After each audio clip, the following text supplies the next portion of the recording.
અખિલ ભુવન જન્મસ્તેમ ભંગાદિ લીલે વિનત વિવિધ ભૂત વ્રાત વૃક્ષૈક દીક્ષે શ્રુતિ શિરસી વિદીપ્તે બ્રહ્મણે તો નિવાસે ભવતુ મમ પરસ્મિન શેમુષી ભક્તિ રૂપા. આપણા ઈષ્ટદેવ હરિકૃષ્ણ મહારાજ એવં લક્ષ્મીનારાયણ દેવના આ દિવ્ય દરબારમાં વ્યાસાસને વિરાજમાન પરમ આદરણીય પરમ સ્નેહી વક્તા શ્રી પૂજ્ય જ્ઞાનજીવનદાસજી સ્વામીજી, અન્ય વક્તા શ્રી પૂજ્ય નિત્ય સ્વરૂપ સ્વામીજી, લક્ષ્મીનારાયણ દેવ પીઠાધિપતિ ધર્માબ્જ ભાસ્કર ધર્મ માર્તંડ પરમ પૂજ્ય ધર્મ ધુરંદર 1008 આચાર્ય મહારાજ શ્રી રાકેશ પ્રસાદજી મહારાજ શ્રી, પૂજ્ય ચેરમેન સ્વામી દેવ સ્વામી, સત્સંગ મહાસભાના પ્રમુખ પૂજ્ય શાસ્ત્રી સ્વામી ગૌતમ પ્રકાશદાસજી સ્વામી, અન્ય બ્રહ્મનિષ્ઠ વડીલ સંતો અને દરેક વાલા ભક્તોને મારા હેતથી જય સ્વામિનારાયણ. વાલા ભક્તો, આજની આ વ્યાખ્યાન માળામાં મારો વિષય છે શાસ્ત્રો. કોઈ પણ સંપ્રદાયનો બેઝ જો કોઈ હોય તો એ શાસ્ત્ર ઉપર હોય છે. શાસ્ત્ર એને કહેવામાં આવે શાસ્તિ શાસ્ત્રમ. સમાજની ઉપર કોઈ પણ દબાણ વગર પોતાનો પ્રમાણ અને પ્રમેયના માધ્યમથી જે શાસન કરે એને શાસ્ત્ર કહેવાય છે. દુનિયામાં બે પ્રકારની વસ્તુઓ છે, એક પ્રમાણ છે અને બીજું પ્રમેય છે. દાખલા તરીકે 2 કિલો ઘઉં એની ગણતરી કરવી હોય તો 2 કિલોનું વજનિયું છે એક બાજુ અને બીજી બાજુ ઘઉં છે, તો પ્રમાણ છે 2 કિલોનું વજનિયું છે અને ઘઉં છે પ્રમેય છે. એમ જગતની અંદર જે કોઈ વસ્તુ અને પદાર્થ છે એની શાશ્વતી યા અશાશ્વતી નિશ્ચિત કરવા માટે પ્રમાણ અને પ્રમેય આ બેયના માધ્યમથી શાસ્ત્રો ચિંતન કરે છે અને એટલે સમાજના માનસની ઉપર શાસ્ત્રો શાસન કરે છે, એટલે એને શાસ્ત્ર કહેવામાં આવે છે. ભગવાન રામાનુજાચાર્યજીએ શાસ્ત્ર યોનિત્વાદ જે બ્રહ્મસૂત્ર છે એની અંદર શાસ્ત્ર શબ્દની વ્યાખ્યા કહી છે. સકલેતર પ્રમાણ પરિદ્રષ્ટ સમસ્ત વસ્તુ વિસજાતીય સાર્વજ્ઞ સત્ય સંકલ્પત્વાદિ મિશ્રમ શાસ્ત્રમ. શાસ્ત્ર કોને કહેવાય? તો સકલ જે પ્રમાણ છે, જગતની અંદર જુદા જુદા આચાર્યો જુદા જુદા પ્રમાણો માને છે. પ્રત્યક્ષ, અનુમાન, ઉપમાન, શાબ્દ, અર્થાપત્તિ, અનુપલબ્ધિ આદિ. આપણી જે પરંપરા છે, આપણી પરંપરાની અંદર પ્રત્યક્ષ, અનુમાન અને શાબ્દ આ 3 પ્રમાણોને મુખ્યતયા સ્વીકારવામાં આવે છે. એમાં પણ પ્રત્યક્ષ અને અનુમાન એનાથી પણ જો વધુ પ્રામાણિકતા કોઈ પ્રમાણની હોય તો એ શાસ્ત્ર કહેવાય છે. શાસ્ત્રો એ સમાધિ ભાષાના ગ્રંથો છે. શાસ્ત્રો એ અપૌરુષેય છે. શાસ્ત્રો એ શાશ્વત છે. શાસ્ત્રો એ દિવ્ય છે. વેદાદિક ગ્રંથોથી આરંભી અને અર્વાચીન સંપ્રદાયના ગ્રંથો સુધી જ્યારે ચિંતન કરવામાં આવે ત્યારે વેદાહ અનાદિ અપૌરુષેયાહ. વેદની નિર્મિતિ કોઈ વ્યક્તિએ કરેલી નથી. વેદ પૂર્વ સૃષ્ટિની અંદર હતા. એ જ વેદ જ્યારે પ્રલય અવસ્થા હોય ત્યારે એનું રક્ષણ કરવામાં આવે અને પુનઃ જ્યારે સૃષ્ટિની ઉત્પત્તિ થાય ત્યારે પૂર્વ સૃષ્ટિમાં રહેલા વેદોનું પુનઃ સ્મરણ બ્રહ્માજીને કરાવવામાં આવે. એટલે યથા ધાતા પૂર્વમ કલ્પયત, આ શ્રુતિને અનુસારે પૂર્વ વેદ પાછા પુનઃ આ સૃષ્ટિની અંદર આવતા હોય છે. અને એટલે વેદાધિકથી જે પ્રમાણ ચાલ્યું આવે છે એ સંપ્રદાયના અર્વાચીન ગ્રંથો સુધી એ ચાલ્યું આવે છે. એની અંદર પ્રકાર 2 છે, એક ગદ્ય અને બીજું પદ્ય. ઉપનિષદોની અંદર કેટલાક વિભાગો એવા છે કે જે ગદ્યના રૂપમાં છે અને કેટલાક વિભાગો એવા છે જે પદ્યના રૂપમાં છે. એના પછી જે પ્રસ્થાનત્રય જે આવે એ પ્રસ્થાનત્રયી ગ્રંથોના માધ્યમથી જે ગ્રંથને પ્રામાણિક કહેવામાં આવ્યો એ ગ્રંથની ઉપર બીજા પ્રમાણિક પ્રસ્થાનત્રયની અંદર ભગવાન શ્રી કૃષ્ણ પરમાત્માના મુખ કમલમાંથી મહાભારતના એ કુરુક્ષેત્રના યુદ્ધના પ્રારંભમાં જે ભગવદ્ ગીતા પ્રગટ થયા એની પણ ગણતરી પ્રસ્થાનત્રયીમાં આવે છે. વચનામૃતની અંદર તમે જુઓ, મહારાજને કોઈ જ્યારે પૂર્વ ગ્રંથોના પ્રમાણો આપવાનો પ્રસંગ આવ્યો છે ત્યારે મહારાજે ભગવત ગીતાના અનેક શ્લોકોને ટાંક્યા છે. એની પાછળનો અર્થ જ એ છે કે આપણે ભગવદ્ ગીતાના દરેક અધ્યાયની સમાપ્તિ જ્યારે થતી હોય ત્યારે એક વાક્ય લખવામાં આવે છે, ઇતિ શ્રીમદ ભગવદ્ ગીતાસુ ઉપનિષત્સુ બ્રહ્મ વિદ્યાયામ યોગ શાસ્ત્રે શ્રી કૃષ્ણાર્જુન સંવાદે. એટલે એમાં ઉપનિષત્સુ, ભગવદ્ ગીતાની ગણતરી ઉપનિષદોમાં કરવામાં આવી છે. એટલે પ્રસ્થાનત્રયની અંદર ભગવદ્ ગીતા આવે. હવે આ ગ્રંથોના પ્રકાર જ્યારે બે હોય, ગદ્ય અને પદ્ય, ત્યારે એ ગ્રંથોની અંદર 4 થી 5 બાબતો એવી હોય છે કે જેને સ્પષ્ટ કરવામાં આવે. કેટલાક ગ્રંથો ધર્મ પ્રધાન હોય છે, કેટલાક ગ્રંથો ચરિત્ર પ્રધાન હોય છે, કેટલાક ગ્રંથો ભક્તિ પ્રધાન હોય છે, કેટલાક ગ્રંથો વૈરાગ્ય પ્રધાન હોય છે, જ્યારે કેટલાક ગ્રંથો જ્ઞાન પ્રધાન હોય છે. વેદના અંતિમ ભાગને, જેને ઉત્તર મીમાંસા કહેવામાં આવે, એનું બીજું નામ છે જ્ઞાન મીમાંસા, જેની અંદર જીવ, ઈશ્વર અને માયા 3 તત્વ સંબંધી ચિંતન કરવામાં આવ્યું છે. તો એ જે જ્ઞાન પરંપરાના શાસ્ત્રો છે એ સિદ્ધાંતને અનુસારે, સિદ્ધાંતને અનુલક્ષીને ચર્ચા કરતા હોય છે. તો જ્યારે કોઈ પણ પરમાત્માના અનેક અવતારોની અંદર કોઈ ચરિત્ર જ્યારે સમજવું હોય ત્યારે એ ગ્રંથમાંથી ચરિત્ર સમજાય. કેટલાક ગ્રંથો એવા હોય કે જેમાંથી માત્ર મહિમા આવતો હોય. અત્યારે પૂજ્ય સ્વામીજીના મુખેથી આપણે ચાખડીઓની કથા સાંભળતા હતા. આ મહિમાની કથાઓ છે કે જ્યાં પરમાત્મા ભગવાન સ્વામિનારાયણ મહાપ્રભુના ચરણ કમળનો સ્પર્શ થયેલો હોય, એ માયિક વસ્તુ પણ દિવ્ય બની જતી હોય, અને એને જ્યારે કોઈ જીવ એનો સ્પર્શ કરે, માથા ઉપર ચડાવે, એના દર્શન કરે, ત્યારે જીવનું કલ્યાણ થાય. આ મહિમા છે. પણ જ્યારે કોઈ પરમાત્માના સ્વરૂપની વાત આવતી હોય, જ્યારે કોઈ ભગવાનના અવતાર કે અવતારીપણાની વાત આવતી હોય, ત્યારે એમાં જ્ઞાન પ્રધાન ગ્રંથોને સમજવા પડે છે. અને એ જ્ઞાન પ્રધાન ગ્રંથોની અંદર સ્પષ્ટ એવું કરવામાં આવ્યું કે જે પણ વેદ અને ઉપનિષદીય પ્રસ્થાનત્રયે જે સિદ્ધાંતો બતાવ્યા છે એ સિદ્ધાંતોને આપણે અનુલક્ષવાના, આપણે એને અનુસરવાના છે. દુનિયાની અંદર આજે પણ એક સ્વામિનારાયણ સંપ્રદાયના સિદ્ધાંતો એવા છે કે મહારાજે વચનામૃત હોય, શિક્ષાપત્રી હોય, યા સત્સંગી જીવન હોય, એની અંદર બતાવેલા સિદ્ધાંતો વૈદિક છે, પરંપરાના છે, જ્ઞાન પ્રધાન છે, ભક્તિ પ્રધાન છે. કોઈની તાકાત નથી કે સ્વામિનારાયણ સંપ્રદાયના સિદ્ધાંતોને અવૈદિક કહી શકે, અને કહેવાની જો કોઈ હિંમત કરે તો એ સામે આવીને બેસી શકે.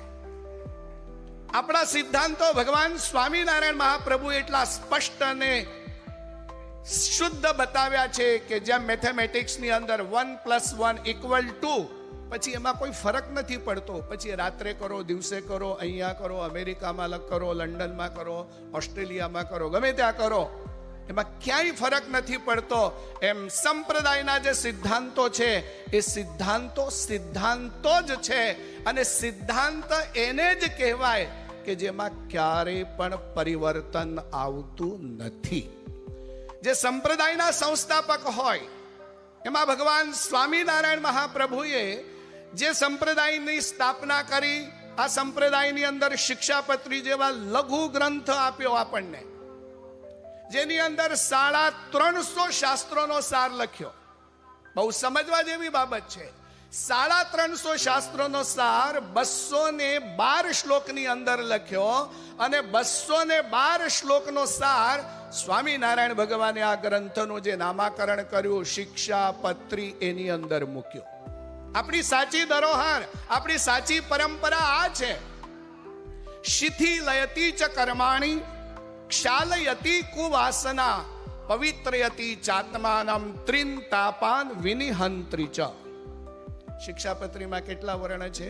4. શિક્ષાપત્રી. શી નો અર્થ છે શિથિલયતી ચ કર્માણિ. વેદ એવું કે છે કે પ્રારબ્ધ કર્મણામ ભોગાદેવ ક્ષયઃ. આપણે જે પૂર્વજન્મોમાં કર્મ કર્યા હોય એ કર્મને ભોગવ્યા સિવાય બીજા કોઈ રીતે કર્મ ડિસ્ટ્રોઈડ થતા નથી, કર્મનો વિનાશ થતો નથી. કર્મને જો નોર્મલ કરવા હોય, કર્મનો વિનાશ કરવો હોય તો મહારાજ એવું કહે છે કે આ 212માં જેને જે ધર્મ લાગુ પડતા હોય એને એ પાલન કરે એટલે એના કર્મ શિથિલ થાય. એટલે શિક્ષાપત્રીનો પહેલો શી એનો અર્થ કર્યો શિથિલયતી ચ કર્માણિ. બીજો વર્ણ આવ્યો ક્ષા. ક્ષાલયતી કુવાસના. જ્યારે કર્મ શિથિલ થઈ જાય છે ત્યારે સ્વાભાવિક રીતે જન્મ જન્માંતર સુધી કરેલા જે કર્મો છે એમાંથી નિર્માણ થયેલી જે વાસનાઓ છે, જે વાસનાની ગ્રંથિઓ છે એ તૂટી જાય, છેદાઈ જાય, ભેદાઈ જાય. એટલે વેદોમાં કહ્યું ભિદ્યતે હૃદય ગ્રંથિ છિદ્યંતે સર્વ સંશયાઃ ક્ષીયંતે ચાસ્ય કર્માણિ તસ્મિન દ્રષ્ટે પરાવરે. પરમાત્માના આ ચર્મ ચક્ષુથી જો પ્રત્યક્ષ દર્શન કરવા હોય તો વેદો આજે એવી સાક્ષી પૂરે છે કે તમારા કર્મ શિથિલ થાય ત્યાર પછી જ તમને પરમાત્માના દર્શન થઈ શકે. તો કર્મને શિથિલ કરવા માટે શિક્ષાપત્રી, ક્ષા વાસનાની ગ્રંથિઓ ધોવા માટે, તોડવા માટે શિક્ષા, બીજી ક્ષા વર્ણ બતાયો અને ત્રીજો વર્ણ બતાયો પ. પનો અર્થ આપણા સંતોએ એવો કરેલો છે પવિત્રયતી ચાત્માનમ. આપણા જૂના સંતો એવું કહેતા કે નાનું બાળક હોય જ્યાં સુધી એને મૂછનો દોરો ન ફૂટ્યો હોય ને ત્યાં સુધી એનામાં કામ, ક્રોધ, લોભ, દ્વેષ, માન, મત્સર, ઈર્ષા, તૃષ્ણા કંઈ જ ના હોય. એટલે એવું કહેતા મુછ નહીં તો કુછ નહીં और मुझ है तो सब कुछ है. ભલે પછી આખો દિવસ બ્લેડથી કાઢ્યા કરે પણ એનો અર્થ એવો નથી કે આને મૂછ નથી. તો નિર્દોષ જે બાળક છે જન્મે છે ત્યારે એકદમ નિર્દોષ હોય છે. તો કર્મ શિથિલ થાય, વાસના ધોવાઈ જાય, પછી આત્મા પવિત્ર બનતો હોય છે. પવિત્રયતી ચાત્માનમ. એને છેલ્લો વર્ણ છે ત્રિ. ત્રિ એટલે ત્રિન તાપાન વિનિહંત્રી ચ. આધ્યાત્મિક, આધિભૌતિક અને આધિદૈવિક આ 3 પ્રકારના જે તાપ છે એ દરેક જીવને માથે હોય છે, જેને કાળ ચક્ર પણ કહેવામાં આવે છે. તો આ ત્રિવિધ તાપમાંથી મુક્તિ જો કોઈ આપી શકે તો એ છે શિક્ષાપત્રી.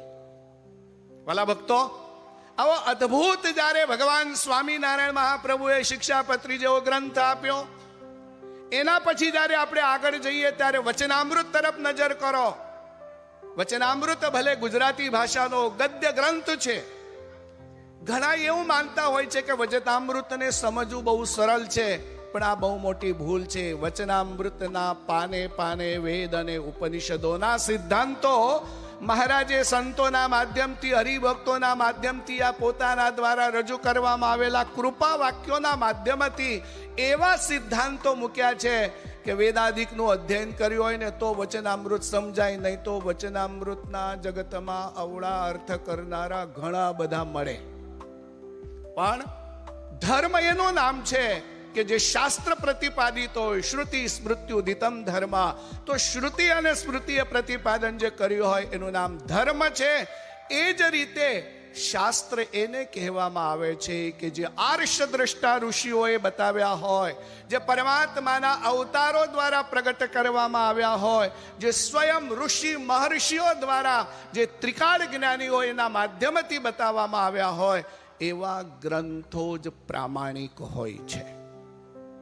અને એ ગ્રંથોને જ્યારે આપણે ચિંતન કરતા હોઈએ ત્યારે વચનામૃતને સમજવા માટે પૂર્વ ગ્રંથોની આવશ્યકતા પડે છે. આ વાત નિર્વિવાદ છે. ત્યાર પછી આવો સત્સંગી જીવનમાં. સત્સંગી જીવનની અંદર ભગવાન સ્વામિનારાયણના અનેક લીલા ચરિત્રો સદગુરુ શ્રી શતાનંદ સ્વામીએ, જે પૂર્વ જન્મની અંદર મૈત્રેયજી હતા, એ શતાનંદજી તરીકે પ્રગટ્યા. અને ત્યાર પછી બદ્રિકાશ્રમની અંદર ભગવાન નરનારાયણ દેવના દર્શને ગયા. ત્યાંથી ભગવાન નરનારાયણ દેવ પાસેથી એવું વચન લઈને આવ્યા કે મને તમારી સેવામાં રાખો. ત્યારે ભગવાન નરનારાયણ દેવે એવું કીધું કે હું પશ્ચિમ પાંચાલ દેશની અંદર અત્યારે શ્રી હરિ એવા નામથી પ્રગટ થયો છું, માટે તમે ત્યાં જાઓ. તીર્થયાત્રા કરતા કરતા એ જ શતાનંદજી અમદાવાદ આવ્યા. અમદાવાદથી મહારાજ ડભાણની અંદર વિષ્ણુ યજ્ઞ કરાવી રહ્યા હતા. તે વખતે બ્રાહ્મણોના સમુદાયની સાથે સાથે પણ આવ્યા. અને ત્યાં આવ્યા પછી મહારાજે એમને દીક્ષા આપી, સેવામાં રહેવાનું પણ કહ્યું. અને ત્યારે શતાનંદજીએ કહ્યું કે મારે તમારા ચરિત્ર લખવા છે. મહારાજ કે હમણાં નહીં, ગરડા ચાલો, પછી અમે કહીશું. તો એક બહુ સમજવા જેવી બાબત છે કે ડભાણની અંદર શતાનંદ સ્વામી ભગવાન સ્વામિનારાયણને પહેલા વહેલા મળ્યા. તો ભગવાન સ્વામિનારાયણે ડભાણના મહાવિષ્ણુ યજ્ઞ પૂર્વે જે ચરિત્રો કર્યા હતા એ શતાનંદ સ્વામીએ કેવી રીતે સત્સંગી જીવનમાં લખ્યા? ક્યાંથી આવ્યા? એ આર્ષદ્રષ્ટા હતા, એ ત્રિકાળ જ્ઞાની હતા. ભગવાન સ્વામિનારાયણે અક્ષર ઓરડીની અંદર બેસી અને શતાનંદજીને ત્રિકાળ જ્ઞાન આપ્યું. અને એના પરિણામ સ્વરૂપે મહારાજના પ્રાગટ્ય પૂર્વે, પ્રાગટ્ય પછી, વન વિચરણ દરમિયાન, સત્સંગમાં આવ્યા ત્યાં સુધીના બધા જ ચરિત્રો શતાનંદ સ્વામી કલમ અને ખડીઓ લઈ અને લખતા હોય ને તો સ્વામીને આંખની સામે ચિત્ર દેખાતું હતું. અને પરિણામે સ્વામીએ એ મહારાજના ઓથેન્ટિક ચરિત્રો લખેલા છે.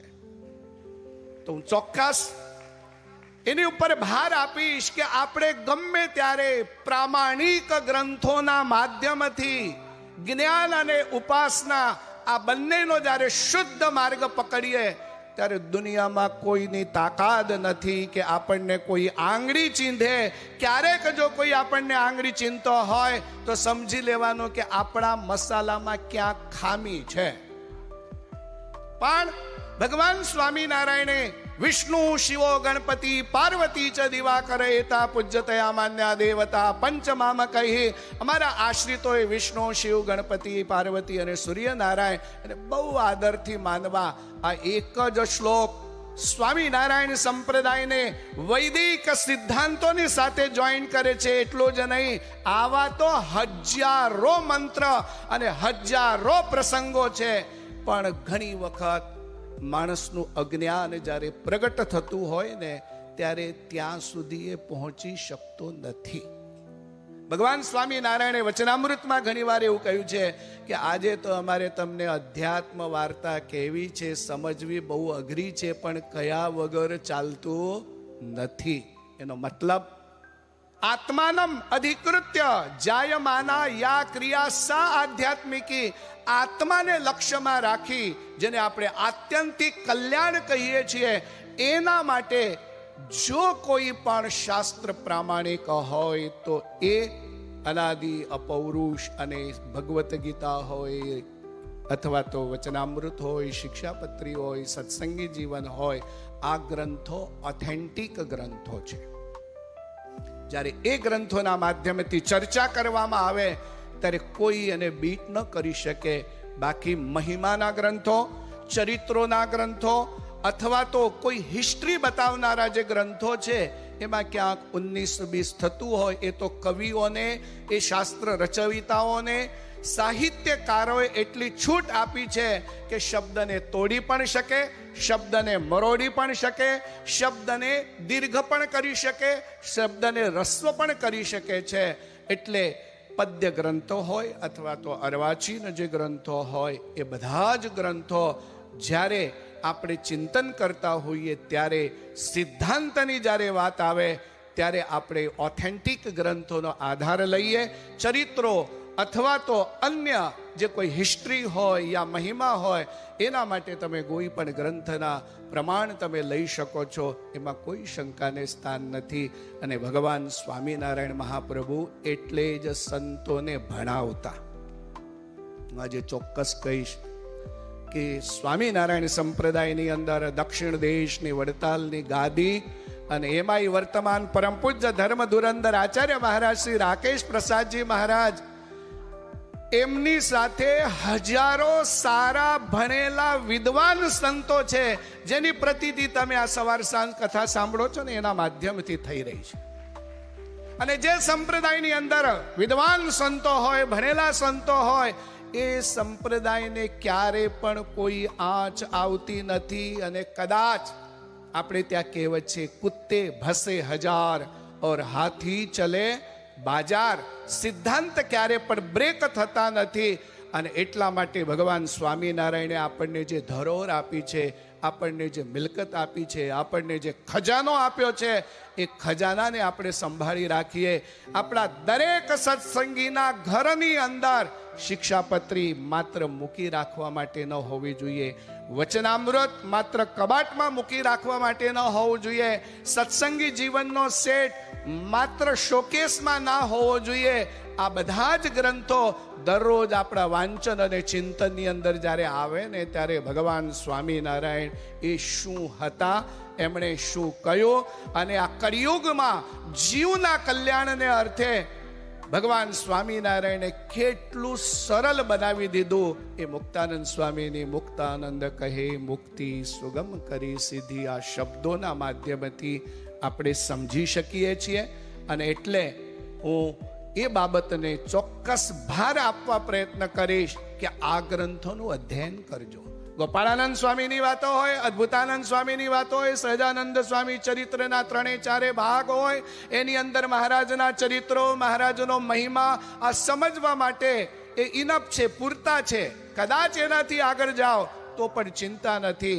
પણ જ્યારે સિદ્ધાંતો આવે છે ત્યારે આપણે આ 3 ગ્રંથોને સાથે રાખી અને વેદાદિક ઉપનિષાદિકની સાથે જ્યારે એને મેચ કરીએ ને, ત્યારે એ સાચા અર્થમાં નોન બ્રેકેબલ સિદ્ધાંતો હોય છે. અને એટલે જ સિદ્ધાંત સભર દુનિયામાં સંપ્રદાય જો કોઈ હોય તો એ સ્વામિનારાયણ સંપ્રદાય. અને એની મૂળ ગાદી જે છે વડતાલિયા અમદાવાદ છે. ત્યાં સાચું જ્ઞાન, ત્યાં સાચી પરંપરા, ત્યાં સાચી ભક્તિ અને ત્યાં સાચો સદાચાર અને ધર્મ જોવા મળે છે. તો વાલા ભક્તો, આ દ્વિશતાબ્દી મહોત્સવ જ્યારે આટલો ભવ્યતાથી, દિવ્યતાથી ઉજવાઈ રહ્યો છે, ત્યારે પૂજ્ય આચાર્ય મહારાજ શ્રીના ચરણોમાં હું વંદન કરીશ.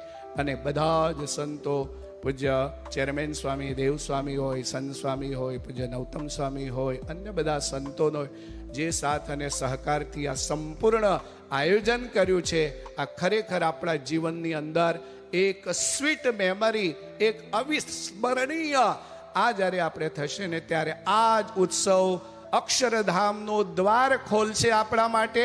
અને આજ આપણા માટે પરિપૂર્ણતાનો આ ક્ષેત્ર છે. એટલું કહી મારા શબ્દોને વિરામ આપું છું. અસ્તુ. જય સ્વામિનારાયણ.